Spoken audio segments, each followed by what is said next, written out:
Good afternoon, welcome. This is the Marion City Council work session for Tuesday, September 1st, 2020. I would note that Council members Gadela and Sternad are joining us remotely.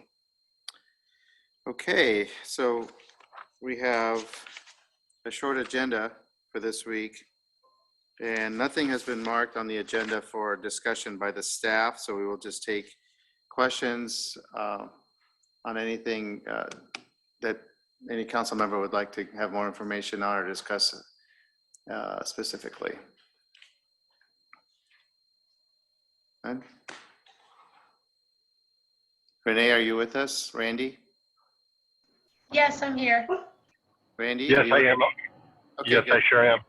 Do either of you have any questions on any particular items on the agenda for Thursday? I do not. I don't either. None? Okay. Any comments from the staff at all on anything on the agenda that in particular you want to point out or make us aware of? Okay. Then we do have a COVID update from the city manager. Yes, thank you, Mayor. The big thing I have to report on this is, in looking at the way the case counts are moving in eastern Iowa and Lynn County in this area, Chief Crable and I were on a call today with the other metro area communities to talk about reopening plans, because we had been putting messaging out to the public that we would look at reopening or potentially reopening to more normal public operations after Labor Day. At this point, honestly, the discussion amongst the metro communities is looking at after the first of the year to do that. With the level of virus activity that we're seeing, and especially with schools not even yet being in session and seeing what impact that could potentially have on case counts, there's a real concern about opening the facilities exclusively back to the public.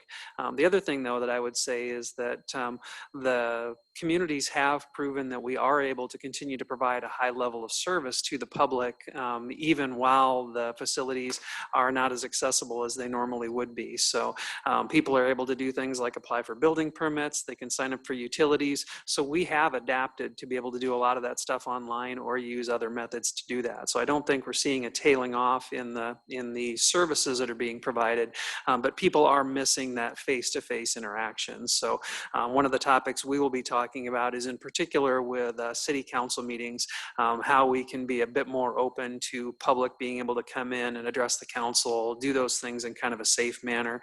And then we will have to do some planning for how we would do some of the other activities that we've put off because of COVID. The one that really comes to mind on that is adoption of the new zoning ordinance and land use map, because that whole process was built around public outreach in the quadrants of the community so that people could come in and engage the staff and ask questions and get information about what impact it would potentially have on their properties. So that's the one that we'll have to figure out if we're not going to go back to conventional open houses or citizen charrettes, how we can still advance that project forward. Okay. Any questions, comments on that? Okay. Anything else you have to add, Lon? The city attorney would like me to point out that he did go to the time of putting on a suit to come to the city council meeting, so he'd be sorely disappointed if we're done in 4 minutes.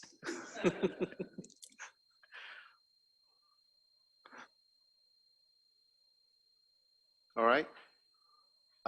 Renee or Randy, did you have any follow-up questions for Lon on his update? I do not. Thank you, Mayor. No, I'm fine. Thank you. Okay.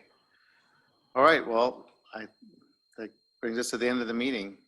Thank you to everybody for all your hard work again over the last few weeks. And it's great to see the progress continue. And really, we as a council and as a community really appreciate everything the staff has been doing. I know it's been a lot of extra work and all hands on deck, and we're really grateful for everything that you're doing and all the efforts. Okay, thank you, and we'll see everyone on Thursday.